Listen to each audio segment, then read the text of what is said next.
वर्गीकरण। तो आप हम सभी जानते हैं कि जैव विविधता पृथ्वी पर उपस्थित विभिन्न जीवों, पौधों और सभी लिविंग ऑर्गेनिज्म यानी कि ऐसे जीव जंतु जो कि जीवित हैं उनके समूह को हम जैव विविधता के नाम से जानते हैं। जैव विविधता, जिसे अंग्रेजी में बायोडाइवर्सिटी के नाम से भी जाना जाता है, यह 2 शब्दों से मिलकर उत्पन्न हुआ है। आप यहाँ देख सकते हैं, पहला शब्द है जैव और दूसरा शब्द है विविधता।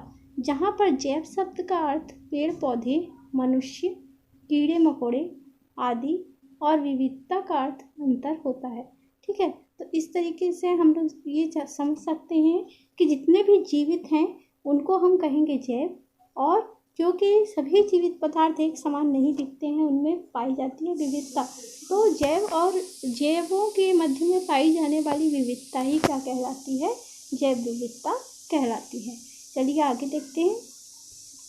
इसे यदि आसान शब्दों में समझाया जाए तो हम कह सकते हैं कि जैव विविधता से अभिप्राय सजीवों में पाई जाने वाली विभिन्नताओं यानी अंतर से है। जैसा कि पहले ही कहा है, यहाँ पर आप चित्र में देख सकते हैं, बहुत सारे सजीवों का चित्र आपको यहाँ पर देखने के लिए मिलेगा। जैसे कठफोड़वा है ना, घोड़ा है और मेढक है, पक्षी भी हैं, है ना, बंदर है, सांप है, गिलहरी है, फूल, फल, पेड़ पौधे, हाथी, तितली, यानी कि विभिन्न प्रकार के जीव यहाँ पर उपस्थित हैं। इन सभी को हम जीवों की श्रेणी में रखेंगे, लेकिन क्या ये सभी जीव एक समान हैं? ये सभी जीव एक समान नहीं हैं। इनमें बहुत सारी भिन्नताएं पाई जाती हैं, इसीलिए इनका जो भिन्नताएं हैं जीवों के अंदर, उसको हम जैव विविधता के नाम से जानते हैं। आगे देखते हैं, जैव विविधता कितने प्रकार की होती है। तो जैव विविधता जो होती है वो मुख्यतः 3 प्रकार की होती है। पहली है आनुवांशिक जैव विविधता। आनुवांशिक जैव विविधता का अर्थ ये है कि जब जो जीव होते हैं उनके जो डीएनए होता है या गुणसूत्र होता है, उनमें जब परिवर्तन होकर उनमें भिन्नताएं आती हैं, उसे हम आनुवांशिक जैव विविधता कहते हैं। जैसे कोई एक ही जाति है और उस एक ही जाति के विभिन्न जीवों में अलग अलग प्रकार के आनुवांशिक पदार्थ पाए जा रहे हैं, तो वह आनुवांशिक जैव विविधता होगी। इसका प्रत्यक्ष उदाहरण आप लोग कोरोना वायरस देख सकते हैं। हम लोग टीवी में जो न्यूज़ सुनते हैं उसमें हम लोग सुनते रहते हैं कोरोना वायरस का नया स्ट्रेन आया है, अलग स्ट्रेन आया है। तो वो स्ट्रेन क्या है? उसका जो आनुवांशिक पदार्थ है उसमें आरएनए जो पाया जाता है वो भी कोरोना वायरस का एक आनुवांशिक पदार्थ है ना। जैसे कि उच्च वर्गीय जीवों में डीएनए जो होता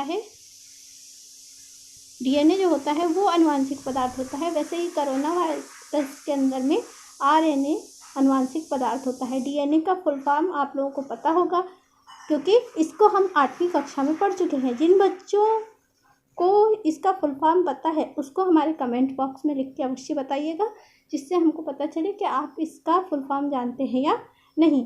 आरएनए का फुल फॉर्म होता है राइबो न्यूक्लियस अम्ल। आरएनए का फुल फॉर्म सुन के जिनको थोड़ा बहुत विस्मरण भी हो गया होगा डीएनए के फुल फॉर्म का, उनको निश्चित ही याद आ गया होगा डीएनए का फुल फॉर्म। तो जल्दी से कमेंट बॉक्स में लिख दीजिएगा कि डीएनए का फुल फॉर्म क्या होता है ना। तो यहाँ पर हम बात कर रहे थे कि कोरोना वायरस का जो आरएनए होता है उसमें जो भिन्नताएं पाई जाती हैं, उसके कारण कोरोना वायरस के बहुत सारे प्रकार पाए जाते हैं। कहने को तो हम सभी को कोरोना वायरस ही कहेंगे, लेकिन उसका अलग अलग जो आनुवांशिक पदार्थ है वो अलग अलग प्रकार का पाए जाने के कारण जो है उसमें भिन्नताएं उपस्थित होती हैं। दूसरा है प्रजातीय भिन्नता। एक ही स्थान पर उपस्थित जीवों में विभिन्न प्रजातियां पाए जाना, यह प्रजातीय विविधता कहलाती है। और सबसे अंतिम है पारिस्थितिक जैव विविधता।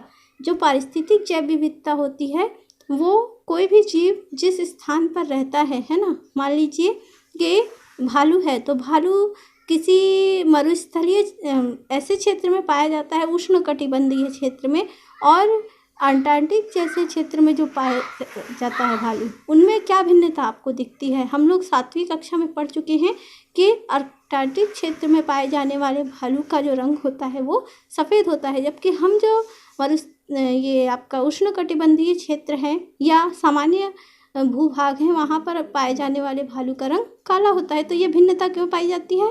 क्योंकि वहाँ का पारिस्थितिक तंत्र वैसा है, वहाँ उपस्थित जो अजैविक पदार्थ हैं यानी कि जो ऊष्मा है उसकी मात्रा जो है अलग अलग है। अंटार्कटिक क्षेत्र में ऊष्मा की मात्रा कम है और जो हमारा क्षेत्र है उष्णकटिबंधीय वहाँ पर ऊष्मा की मात्रा अधिक है। तो इसको जो है हम एक ही जीव के अंदर एक ही प्रकार के जीवों को विभिन्न स्वरूपों में पाया जाना भी एक प्रकार की जैव विविधता है, जिसे हम पारिस्थितिक जैव विविधता के नाम से जानते हैं। अगले वीडियो में हम लोग पढ़ेंगे वर्गीकरण के बारे में। तब तक बने रहिए हमारे चैनल के साथ। और 9th क्लास के कोर्स के जो विज्ञान का कोर्स है उसके वीडियो हम समय समय पर अपलोड करेंगे, तो अपने साथियों के साथ शेयर कीजिए और जल्दी से हमारे चैनल को सब्सक्राइब कर लीजिए। धन्यवाद।